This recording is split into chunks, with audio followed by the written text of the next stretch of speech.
Hello everybody. I just did a video that a lot of people found interesting, a lot of people discussed with me, and I appreciate all your comments if you watched it. It was a video where I talked about 10 Beatles songs that even though I like them and some I love, I was getting tired of them after listening to them so many times. I still would listen to those songs and still like them, but I was getting a little, I don't know, overdosed on them. Okay, get a little fatigued from them. Well, I decided that I was going to make a companion video, the opposite. And I was thinking how I would handle it, what I would say, how I would go about it.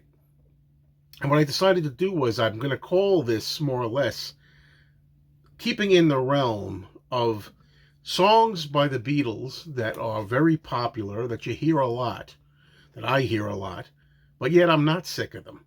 You see, I could go two ways with this. I could make a video where I just talk about Beatles songs that I never tire of, and they're usually songs that are not played that much. They're B-sides. I could say I never get tired of hearing I'll Get You. I never get tired of hearing Not a Second Time. Never get tired of hearing She's a Woman. I never get tired of hearing Little Child, Don't Bother Me. You get what I mean, right? That's not really quite the same thing as where I wanted to go with this, like the other video. I want to talk about songs by the Beatles that are, like I said, well-known, popular. You hear them on the radio quite a bit. Yet, for some reason, unlike the last video that I made, these songs I can listen to anytime. Whenever I'm in the car or something, if the song comes on the radio, even though it's played out, overplayed, I still have to listen. I'm still interested, very much.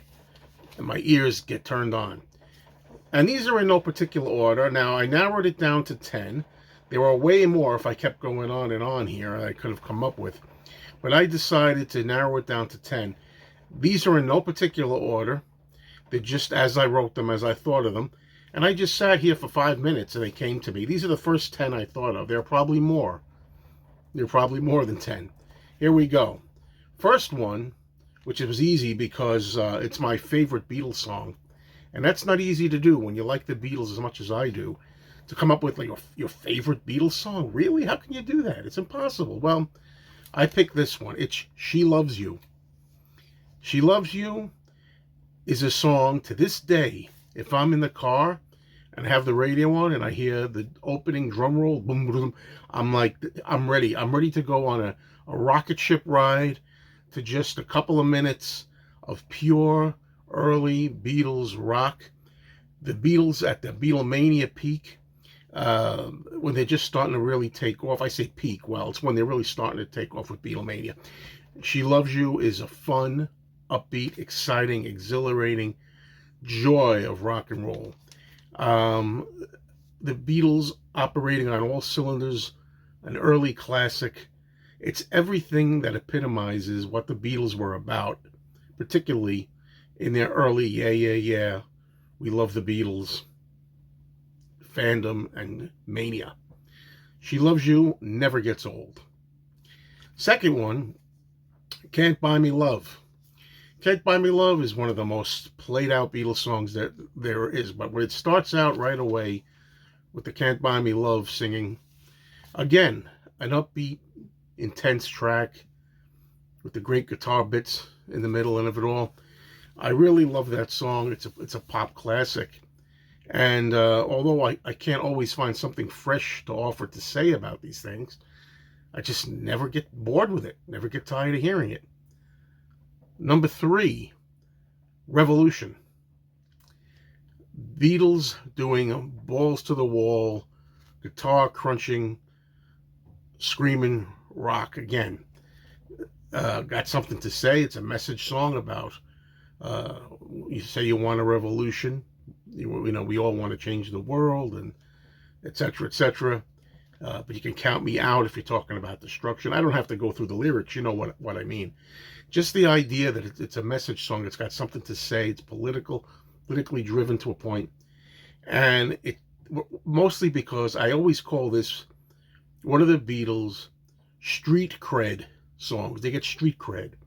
This is a song where if you think all the Beatles are singing is I Want to Hold Your Hand and Love Me Do and Please Please Me, young people can hear Revolution. You could hear that they could really intensely do rock. Okay, and also Nicky Hopkins' piano was fantastic. Uh, John's vocal, can't say. And of course, I'm talking about the B-side to "Hey Jude." I'm talking about the single version, the fast version, of course, of Revolution, which I prefer on its original mono B-side version. Mono, that's the best way to hear it. I don't think it ever sounds better than the B-side of the single. Number 4, I actually forgot this one, and it hit me later. I didn't have any Ringo on here, I realized, and I thought there is one Ringo song that I hear all the time that I never grow tired of, and I wanted to edit it in here. So I replaced another one. I actually had "I Feel Fine" in here, so I'm just going to tell you. Number 4 was originally "I Feel Fine," but in retrospect, this is one I think deserves it even more. It's Ringo, "With a Little Help from My Friends." I can listen to "With a Little Help from My Friends" every time, anytime, all day, 1,000 times on Sunday. Also, along with Sgt. Pepper's Lonely Hearts Club Band, into "With a Little Help from My Friends." Never get tired of Ringo. His old slogan, it's so true. He always gets by. He always relies on his friends, and Ringo offers a lot for them too, and is always there. So, "With a Little Help from My Friends" is always fun, uplifting, charming Ringo. Never gets old for me. Number 4. Now, sticking again with a John-driven song, I thought of this song because in my last video, a lot of people said this was one of the songs they were sick of hearing.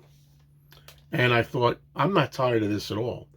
It's the only Beatles song I have on the list so far that's a cover song.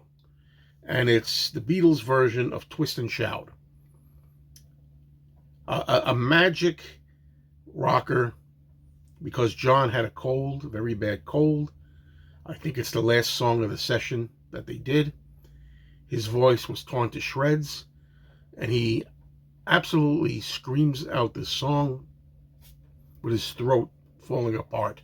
As mine is a little bit now, because quite frankly, I'm doing this video with a bad cold. So excuse that if you notice. But anyway, it is incredible how John puts that performance out, shredding his vocal cords. The voice is everything in that song. The vocal, and it's amazing they did it in one take. It was done in one take. He got it right. They tried to do a take 2, but John's voice was just too gone. He couldn't do it. He couldn't do it anymore. "Twist and Shout," classic rock and roll performance. Anytime I come across that song, it's staying on the radio.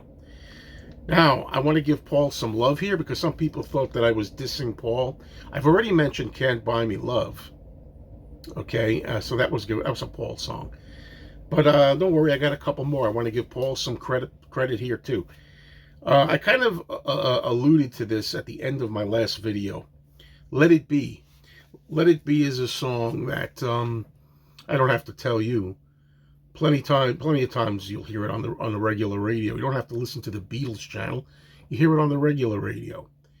"Let It Be" comes on there, and right away you hear the opening. It does sound like a church hymn. I love the whole. It feels. I like the fact that it sounds like a church song almost.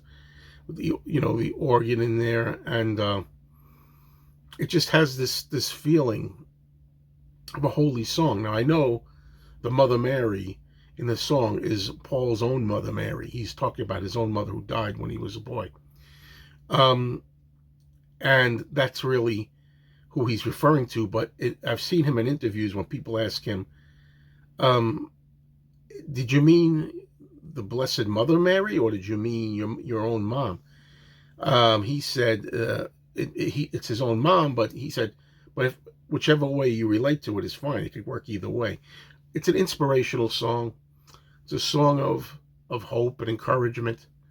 I get emotional from it, and I can listen to this song anytime it comes on, played out to death as it is. I never get tired of "Let It Be." I'm going to give George a couple of points here. Number 7, "Here Comes the Sun." "Here Comes the Sun," one of George's finest ever songs. Well, if it comes on, sure, I've heard it to death. But you know what? I always welcome it, because it's just so inspirational, so uplifting. It's impossible to listen to "Here Comes the Sun" and not feel good about it, especially on a sunny day.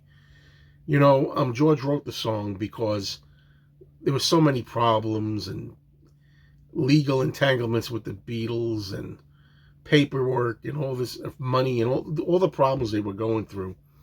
And he just went out into the garden one day and just left, and just the song "Here Comes the Sun" came to him, and it just felt like everything's going to be okay. Again, it's an inspirational song. It's a song of hope and uplifting, and it's going to be okay. I really love it, and any time I hear it, I feel good, pretty much. Let's stick with George for one more, for number 8. For George, I stick with "While My Guitar Gently Weeps." It's another wonderful song from the White Album. It's one of George's all-time best compositions, Beatles or solo Beatles. And I like any version of it. I like the softer acoustic version as well. But I'm sticking here, of course, with the main one as featured on the White Album. It's great. I love the lyrics to the song. I love Eric Clapton's guitar work on the song. And the main thing I say is that I just never grow tired of hearing it. All right. Number 9, we'll go back to Paul. Paul McCartney, big song. It's a song that you've heard coming out of your ears and maybe your eyes, too. I'm talking about Penny Lane. Penny Lane is one of the Beatles' greatest songs of all time. It probably would make my top 10. I love the trip through the Beatles neighborhood, the sights they grew up with, the feeling of resonance, things resonating from the neighborhood, from the place where you grew up, things you've seen, sights. That I feel the same way when I think of certain stores, barbershops, whatever it might be, landmarks, things. It's such a great song. The words, the mood, the melody, the chorus, the singing on it, everything is top rate about it. The piccolo trumpet, everything is first rate. And I like that at this particular point where the Beatles, the beginnings of Sgt. Pepper, and the feeling that the Beatles were going into a different direction with Penny Lane. Things were going to change. Things are now changing. That's number 9. Now, fittingly, number 10, the song I'm never get tired of, another John song, "Strawberry Fields Forever," the single. The greatest single ever made. That's hard to say. There's a lot of great singles. But the greatest single ever made, or one of them, certainly one of the greatest Beatles singles ever made. When people ask me, what do you think the greatest Beatles single is? I always say there are 3 that come to mind for me. "She Loves You and I'll Get You," I think, are one of the Beatles' greatest singles. I had another one in mind. "Hey Jude" and "Revolution," I think, are one of the greatest Beatles singles. But this one is the top. "Strawberry Fields Forever," John, with great work and help from the other Beatles and George Martin as well. A masterpiece, along with Penny Lane, the 2 of them, taking me to another world. Completely psychedelic, trippy. The start of Pepper, the origins of Pepper, "Strawberry Fields" with Penny Lane together. A magical song. It takes me away. Anytime I hear it. Never grows old. Can hear it any time.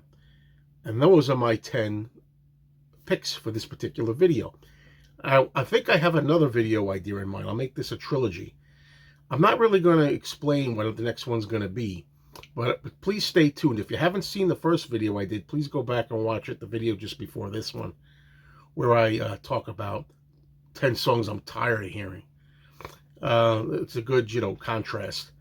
And please stay tuned for that one that's going to be coming up, which I'll leave kind of as a surprise into your imagination, an idea I have. Please subscribe if you haven't subscribed already. And thank you for watching this.